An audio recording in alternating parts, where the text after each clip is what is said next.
First ever factory outlet, Chandanagar, Mukunda Jewelers, opening soon. No making charges. Okay, ఇప్పుడు ఎలానో ఉగాది వస్తుంది కొత్త. ఈ ఇయర్ రాశి ఫలాలు ఎలా ఉండబోతున్నాయి ఏంటి చెప్తారు? ఈ సంవత్సరము వచ్చేటువంటి సంవత్సరం పేరు యాక్చువల్గా మనకు యుగాది అనేది రూపాంతరంగా మారి ఉగాది అయింది. యాక్చువల్గా యుగాది అది ఉగాదిగా మారింది. ఈ సంవత్సరము పేరు శ్రీ విశ్వ వసునామ సంవత్సరము. ఈ సంవత్సరానికి అధిపతి రవి అంటే సూర్యుడు. సో ఈ సంవత్సరము ఎలా ఉండబోతుంది ఓవరాల్ సంవత్సరము అంటే, రవి అంటే రాజు, రాజకీయాలు, పబ్లిసిటీ, ఈ మూడు రవి కమాండ్ చేస్తాడు. అంటే ఈ సంవత్సరము బాగా బాగా బాగా ఎఫెక్ట్ అయ్యేటువంటి వాళ్ళలో రాజకీయ నాయకులు నెంబర్ 1 పొజిషన్లో ఉన్నారు. దేశాలు ఉన్నాయి అంటే దేశాల మధ్యన, రాష్ట్రాల మధ్యన యుద్ధ వాతావరణము, రాజుల మధ్యన వైరము, రాజులకు ప్రాణగండము, రాజులకు కారాగార వాసము, ప్రకృతి వైపరీత్యాలు, మరీ ముఖ్యంగా అగ్ని ప్రమాదాలు, విమాన ప్రమాదాలు, పడవ ప్రమాదాలు, రైలు ప్రమాదాలు, సో అనుకోని ప్రదేశాలలో అగ్ని ప్రమాదాలు, అలాగే సునామీ హెచ్చరికలు, అలాగే నగరాల్లో విపరీతమైన వర్షపాతము, అండ్ మరీ ముఖ్యంగా ఈ సంవత్సరం విడాకుల సంఖ్య చాలా ఎక్కువ. అలాగే వీటిలో పాజిటివ్ తీసుకుంటే ఆడవారికి విపరీతమైన రాజయోగము, అంటే ప్రాముఖ్యత అనేది ఈ సంవత్సరం ఆడవారికి పెరుగుతుంది.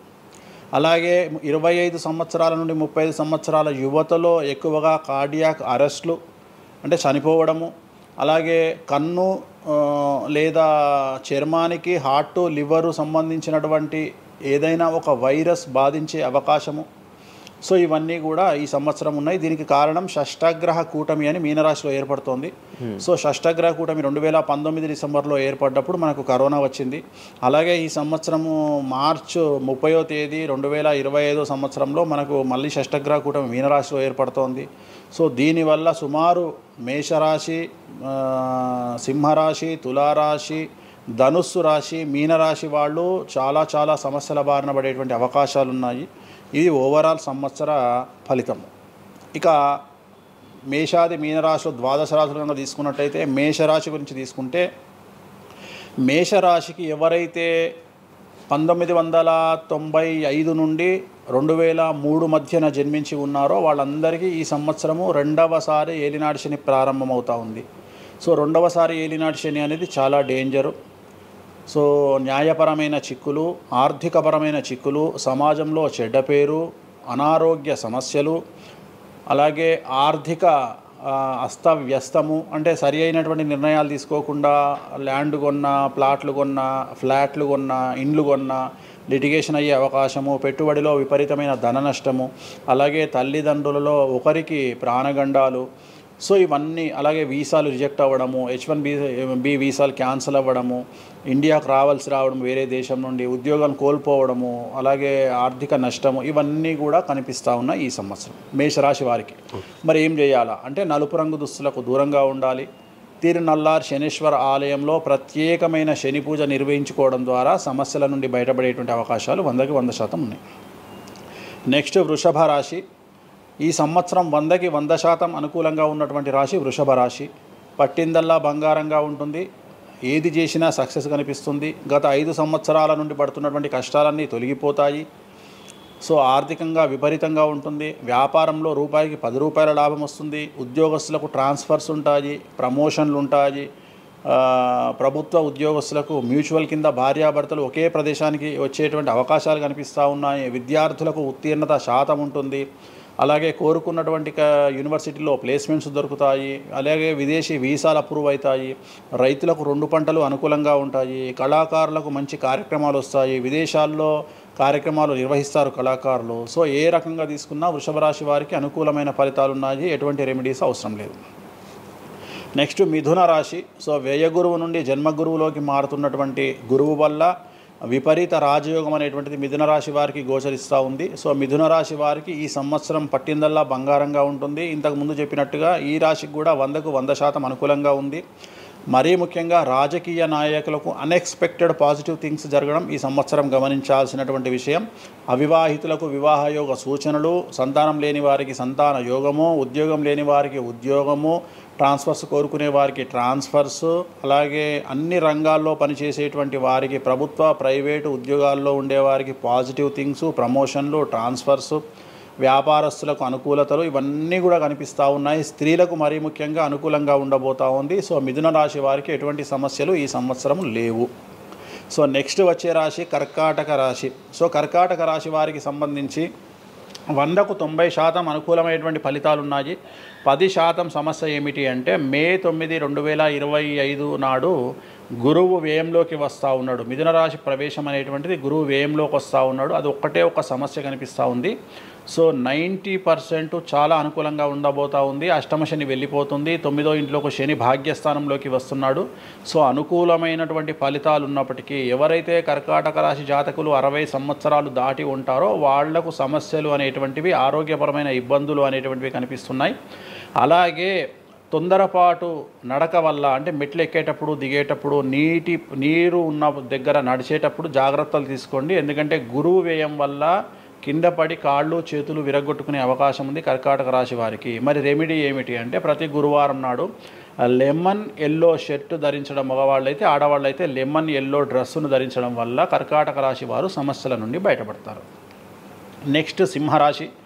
సో సింహరాశి జాతకులకు అష్టమ శని ప్రారంభమవుతూ ఉంది. ఖచ్చితంగా అన్ని రంగాల వారికి, చిత్ర పరిశ్రమ వారికి, టీవీ రంగం వారికి, మీడియా రంగం వారికి, రాజకీయ నాయకులకు, వ్యాపారస్తులకు, అన్ని వర్గాల వారికి సమస్యలు ఉంటాయి. న్యాయ వ్యవస్థ పరంగా న్యాయపరమైన చిక్కులు ఉంటాయి, సంచలనాలు నమోదవుతాయి, మీడియాకి ఎక్కే అవకాశం ఉంది. సమాజంలో చెడ్డ పేరు, తల్లి తండ్రి లేదా భార్య భర్త తరపున ఎవరికైనా ఒకళ్లకు ఆరోగ్యపరమైన ఇబ్బందులు ఏర్పడే అవకాశం ఉంది.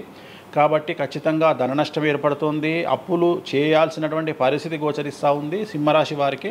మరి రెమెడీ ఏమిటి అంటే తిరునల్లార్ శనీశ్వర ఆలయంలో ప్రత్యేకమైన శని పూజ నిర్వహించుకోవడం ద్వారా సమస్యల నుండి బయటపడేటువంటి అవకాశాలు కనిపిస్తూ ఉన్నాయి.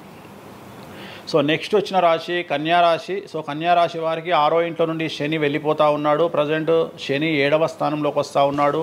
సో చాలా అనుకూలమైనటువంటి ఫలితాలు ఉంటాయి. నూతన పదవి, నూతన ఉద్యోగము, ఉద్యోగంలో ప్రమోషన్లు, కోరుకున్న చోటకి బదిలీలు, వ్యాపారంలో అన్ని రూపాయలకు ఎక్కువగా సంపాదించడము, స్త్రీలకు కోరుకున్న దానికంటే ఎక్కువ ధనం రావడము, భార్యాభర్తల మధ్య అన్యోన్యత, విద్యార్థులకు ఉత్తీర్ణత శాతం పెరగడము, అలాగే విద్యార్థులకు వీసాలు ఏర్పడము, కోరుకున్న ప్లేస్మెంట్స్ దొరకడము, రైతులకు 2 పంటలు అధిక దిగుబడి రావడము, ఇవన్నీ కూడా కన్యారాశి వారికి కనిపిస్తున్నాయి. రెమెడీస్ అవసరం లేదు. ఈ సంవత్సరం చాలా బాగుంది. నెక్స్ట్ తులారాశి. సో ఈ అన్ని రాశుల్లోకి అతి డేంజర్ రాశి, సమస్యల బారిన పడే రాశి తులారాశి. ఎందుకంటే షష్టగ్రహ కూటమి ఎఫెక్ట్ 6వ ఇంట్లో, 6వ స్థానములో శని 6వ ఇంట్లో. సో తులారాశి అనేది అతి పెద్ద సమస్యను ఎదుర్కోబోతూ ఉంది. తులారాశి వారికి ఆర్థికంగా విపరీతమైనటువంటి రాబడి ఈ సంవత్సరం ఉంటుంది. డబ్బు మినహా అన్ని రకాలుగా మీకు సమస్యలు ఉంటాయి. డబ్బు కోరుకున్న దానికంటే ఎక్కువ వస్తుంది. కానీ న్యాయపరంగా, ఆర్థికపరంగా, సామాజికంగా తప్పుడు నిర్ణయాలు లేదా తప్పుడు సమస్యలు లేదా సమాజంలో చెడ్డ పేరు, సమాజంలో సంఘంలో చెడ్డ పేరు, ఆరోగ్యపరమైన ఇబ్బందులు, న్యాయపరమైన చిక్కులు. సో తులారాశి వారికి ఏ విధంగా తీసుకున్నా ఒక్క డబ్బు మినహా మిగతా అన్ని సమస్యలే. డబ్బు రాబడి మాత్రమే గొప్పగా కనిపిస్తూ ఉంది. అన్ని సమస్యలే కనిపిస్తూ ఉన్నాయి. తిరునల్లార్ శనీశ్వర ఆలయంలో ప్రత్యేకమైన శని పూజ నిర్వహించుకోవడం ద్వారా సమస్యల నుండి బయటపడతారు. సో నెక్స్ట్ వృశ్చిక రాశి. సో వృశ్చిక రాశి వారికి అర్ధాష్టమ శని వెళ్ళిపోతూ ఉంది. సో చాలా అనుకూలంగా ఉంటుంది. కళాకారులకు, సినిమా స్టార్స్కు, టీవీ వాళ్లకు, మీడియా వాళ్లకు చాలా అనుకూలంగా ఉండబోతూ ఉంది. రాజకీయ నాయకులకు విశేషించి యోగకాలంగా భావించాల్సి ఉంటుంది. విద్యార్థులకు ఉత్తీర్ణత శాతం పెరుగుతుంది, వీసాలు దొరుకుతాయి. అలాగే విదేశాలకు వెళ్ళే వారికి ఉద్యోగాలు దొరుకుతాయి. అలాగే ఉత్తీర్ణత శాతం పెరుగుతుంది. ప్రేమ వ్యవహారాలు ఫలిస్తాయి. భార్యాభర్తల మధ్యన అన్యోన్యత ఉంటుంది. అవివాహితులకు వివాహ సూచనలు ఉంటాయి. అలాగే సంతానం లేని వారికి సంతానం ఉంటుంది. సో వృశ్చిక రాశి వారికి అన్ని రంగాల, అన్ని వర్గాల వారికి పూర్తి అనుకూలతలు ఉంటాయి. రెమెడీస్ ఏమీ లేవు, నెగిటివ్స్ ఏమీ లేవు. సో నెక్స్ట్ ధనుస్సు రాశి. ధనుస్సు రాశి వారికి ఈ నెల మార్చి 30 ఉగాది నుండి అర్ధాష్టమ శని ప్రారంభమవుతా ఉంది. సో కొన్ని సమస్యలు, ఆర్థికపరమైన ఇబ్బందులు ఉంటాయి. పెట్టుబడుల విషయంలో జాగ్రత్తగా ఉండండి. మరీ ముఖ్యంగా తల్లికి సంబంధించిన ఆరోగ్యం మిమ్మల్ని కలవరపెట్టవచ్చు. సో తల్లిగారి ఆరోగ్యం పట్ల జాగ్రత్తలు తీసుకోండి. అలాగే పెట్టుబడుల విషయంలో జాగ్రత్తలు తీసుకోండి. సమాజంలో చెడ్డ పేరు వచ్చే అవకాశం ఉంది కాబట్టి జాగ్రత్తగా ఉండండి. సో ధనుస్సు రాశి వారు తిరునల్లార్ శనీశ్వర ఆలయంలో ప్రత్యేకమైన శని పూజ నిర్వహించడం ద్వారా సమస్యల నుండి బయటపడతారు. సో నెక్స్ట్ మకర రాశి. గత 10 సంవత్సరాల నుండి మకర రాశి వారు పడుతున్నటువంటి బాధలన్నీ తొలగిపోతాయి. 7.5 సంవత్సరాల ఏలినాటి శని వెళ్ళిపోతూ ఉంది. సో పట్టిందల్లా బంగారంగా ఉంటుంది. ఆర్థికంగా, సామాజికంగా, రాజకీయంగా, న్యాయపరంగా, వివాహపరంగా, సంతానపరంగా, అవివాహితులకు వివాహ యొక్క సూచనలు, సంతానం లేని వారికి సంతానము, ఉద్యోగం లేని వారికి ఉద్యోగము, విదేశాల్లో ప్రయత్నం చేసే వారికి అనుకూలతలు, అలాగే ట్రాన్స్ఫర్సు, ప్రమోషన్స్ అన్నీ కూడా అనుకూలంగా ఉన్నాయి. ఎటువంటి రెమెడీస్ అవసరం లేదు. కానీ ఒకే ఒక్క విషయం, భార్యాభర్తల మధ్యలో గొడవలు వచ్చేటువంటి అవకాశాలు కనిపిస్తూ ఉన్నాయి. మకర రాశి వారికి ఎడబాటు కనిపిస్తూ ఉంది. ఆ ఒక్క విషయంలో జాగ్రత్తలు తీసుకోండి, కోపాన్ని తగ్గించుకోండి. సో నెక్స్ట్ కుంభరాశి. కుంభరాశికి 2వ స్థానంలో షష్టగ్రహ కూటమి ఏర్పడుతోంది కాబట్టి ధన నష్టం అనేటువంటిది ఏర్పడబోతూ ఉంది. అతి పెద్ద ధన నష్టం మీరు పెట్టేటువంటి ఇన్వెస్ట్మెంట్ రూపంలో కావచ్చు, భూములు కొన్నా, ఇండ్లు కొన్నా, లేదా ఏదైనా వ్యాపారంలో పెట్టుబడి పెట్టినా చాలా తీవ్రమైన ధన నష్టాన్ని మీరు ఎదుర్కొనే అవకాశం ఉంది. కాబట్టి తొందరపాటు చర్యలు, తొందరపాటు నిర్ణయాలకు దూరంగా ఉండండి. నలుపు రంగు కార్లకు, నలుపు రంగు వస్తువులకు దూరంగా ఉండండి. తిరునల్లార్ శనీశ్వర ఆలయంలో ప్రత్యేకమైన శని పూజ నిర్వహించడం ద్వారా కుంభరాశి జాతకులు సమస్యల నుండి బయటపడతారు. ఇక చివరిదైనటువంటి రాశి మీనరాశి. మీనరాశి వారికి జన్మంలో అంటే మీనరాశిలోనే షష్టగ్రహ కూటమి ఏర్పడతా ఉంది. సో చాలా సంచలనాలు ఉంటాయి. నెగిటివ్సే కనిపిస్తూ ఉన్నాయి, పాజిటివ్స్ ఒక్కటి కూడా కనిపించడం లేదు. ఆర్థికంగా, న్యాయపరంగా, సామాజికంగా, ఆరోగ్యపరంగా, కుటుంబపరంగా అన్ని రకాల ఇబ్బందులు ఎదుర్కొంటారు. సంచలనాలు ఫేస్ చేయాల్సి వస్తుంది. కుటుంబంలో ఆరోగ్యపరమైన ఇబ్బందులు ఉంటాయి, ఆర్థికపరమైన నష్టాలు ఉంటాయి, భార్యాభర్తల మధ్యన గొడవలు ఉంటాయి, ఎడబాటుకు దారితీసే అవకాశం ఉంది. తల్లిదండ్రుల్లో వారికి ప్రాణగండం కనిపిస్తూ ఉంది. సో చాలా సమస్యలు మీనరాశి వారు ఫేస్ చేసే అవకాశం ఉంది. తిరునల్లార్ శనీశ్వర ఆలయంలో ప్రత్యేకమైన శని పూజ నిర్వహించడం ద్వారా ఈ సమస్యల నుండి బయటపడేటువంటి అవకాశాలు ప్రస్ఫుటంగా కనిపిస్తున్నాయి. ఇవి 12 రాశుల వివరాలు.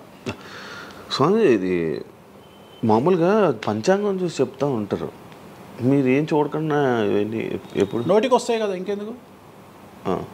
ఎవరెవరు ఎక్కడున్నారో తెలుసు కదా. అచ్చా, శని కుంభంలో ఉన్నాడు, మీనంలోకి వస్తున్నాడు ఈ నెల 30. ప్రజెంట్ వృషభంలో గురువు ఉన్నాడు, మే 9కి మిథునంలోకి వస్తున్నాడు. Practice makes perfect. రోజు ఒక్క జాతకం రాయడానికి, రోజు 100 జాతకాలు రాయడానికి చాలా తేడా ఉంటుంది కదా. చూసి ఉన్నాం కదా, పెద్ద అవసరం లేదు. టైం లేకుండా జాతకం చెప్పేవాడిని ఇండియాలో నేను ఒక్కడే. పుట్టిన టైం లేకుండా జాతకాన్ని చెప్పేవాడిని నేను ఒక్కడే. నాకు టైంతో పని లేదు. డేట్ ఆఫ్ బర్త్ ఇస్తే చాలు. నాకు చెప్తారా? డేట్ ఆఫ్ బర్త్ ఇస్తే చాలు. టైం వితౌట్ టైం నేను చెప్పేస్తాను జాతకం. ఇప్పుడు ఒకసారి చెప్పనా? నాది ఇప్పుడు చెప్పనా? ప్రాక్టికల్ ఎందుకు అని సంచలనాలు చెప్తా కదా నేను, మళ్ళీ కెమెరా రికార్డ్ అయ్యి. ఓకే, వద్దులే. నాకు నార్మల్ చెప్పేది అలవాటు లేదు కదా. నా దగ్గరికి రావాలంటే ప్రిపేర్ అయ్యి రావాలి. అంటే నేను సొల్లుపురానని చెప్పా, 40 ఏళ్ళకి ఇల్లు కొంటావు, 50 ఏళ్ళకి నరుకుతావు, కొరుకుతావు, ఇవి కాదు. వచ్చే 6 నెలలు జైలుకు పోతావు. నీకు విషయం ఎవరిదైనా. సో ఈ టైంలో డివోర్స్ అవుతుంది, ఈ టైంలో యాక్సిడెంట్ అవుతుంది. అంటే చెడును తెలుసుకోవడం వల్ల చెడు నుండి బయటపడడం ముఖ్యంగా. నేను చెప్పినా చెప్పకుండా నువ్వు కారు కొంటావు. నువ్వు కారు కొనడం అనేది it is very normal, right? నువ్వు ఇల్లు కొనడం అనేది నార్మల్. నా దృష్టిలో చెడు చెప్పడం వల్ల చెడు నుండి తప్పించుకోగలిగితే చాలు అనేది నీ మనిషిని ఎవడు ఆపలేడు. చెడుని ఆపొచ్చు. ఇప్పుడు నువ్వు బెంజ్ కారు కొనుక్కుంటా అంటే, నువ్వు ఒక BMW కొనుక్కుంటా అంటే నేను ఆపను. కానీ BMW 140 పోతే ఆపుతా. నేనేమంటా, భగవంతుడు నీకు BMW ఇచ్చింది భగవంతుడు, కానీ 180లో పోయే కక్కుర్తి నీకుంటే నేనెవడు కాపాడలేడు. హైదరాబాద్ రోడ్లకు 120 లాస్ట్. 140 పైన బండి షేక్ అవుతుంది ఈ రోడ్లకు. సో 120 కంటే ఎక్కువ పోకు అని చెప్తా.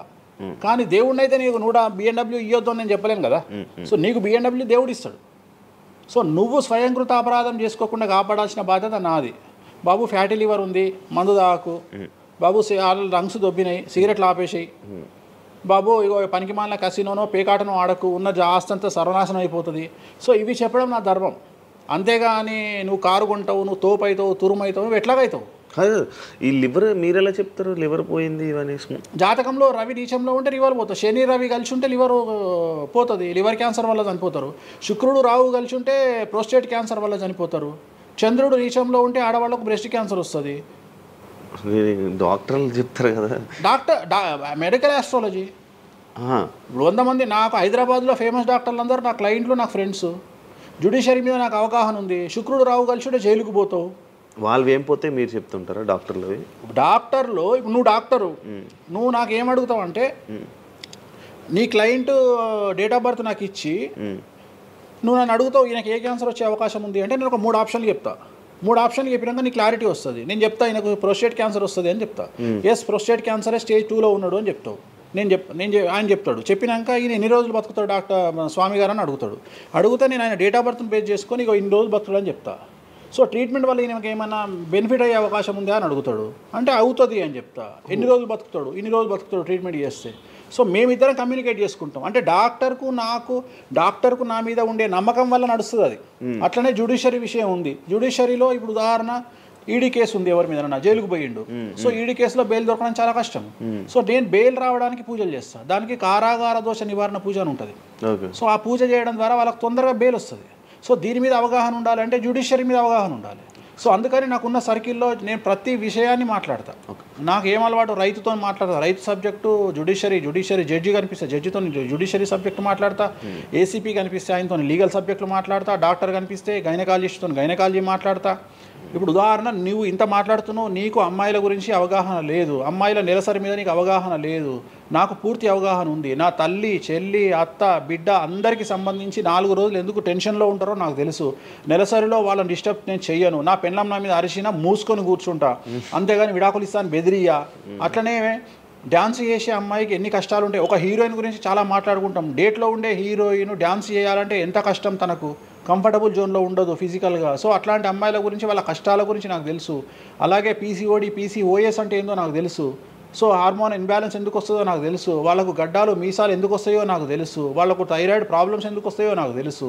ఏ జాతకంలో ఏ గ్రహం ఎక్కడ ఉంటే ఎలా ఉంటుందో నాకు తెలుసు. అల్లు అర్జున్ లాంటి తోపు తురుము జైలుకి ఎందుకు పోయిండో నాకు తెలుసు. రేవంత్ రెడ్డి సీఎం ఎందుకు అయ్యిండో నాకు తెలుసు. రైట్, మీకు సూపర్ స్టార్గా కనిపిస్తున్న హీరో తెలుసు, కానీ సినిమాలు లేక సూసైడ్ చేసుకోవడానికి సిద్ధంగా ఉన్న హీరో నాకు కనిపిస్తాడు. అర్థమైందా? మీకు సూపర్ స్టార్ హీరోయిన్ కనిపిస్తుంది, కానీ ప్రేమ పేరుతో ఉన్న సొమ్మంతా తీసుకుపోయి మగవాడికి పెట్టి అడుగు తింటున్న హీరోయిన్ నాకు కనిపిస్తుంది. సో నాకు నెత్తిలో గ్రహాలు కనిపిస్తాయి తప్ప మనుషులు కనిపించరు. శివ అనే వ్యక్తి నాకు కనిపించడు. శివ నెత్తిలో ఉండే 9 గ్రహాలే కనిపిస్తాయి నాకు. జస్ట్ శివ అనేది ఒక పేరు నాకు, బట్ నా 9 గ్రహాలే కనిపిస్తుంటాయి. ఆడుతుంటాయి, డ్యాన్స్ ఆడుతున్నది నాకు కనిపిస్తుంటాయి. నెక్స్ట్ ఇట్లా జరుగుతుంది శివకు నెక్స్ట్ 1 ఇయర్లో. అది నాకున్న ప్రాబ్లం. కనిపిస్తాయా? నాకు అదే కదా, నా దరిద్రం అదే కదా, నాకున్న ప్రాబ్లం అదే కదా. సో నాకు నీ జాతకం ఏందో నాకు కనిపిస్తుంటుంది తర్వాత. అందువల్లనే అట్లా ఆపుకోలేక నోటి దురద వల్ల తొందరపాటు చెప్పే ఇట్లకి వచ్చిన. అందుకనే ఆపుకుంటున్న వాటిని.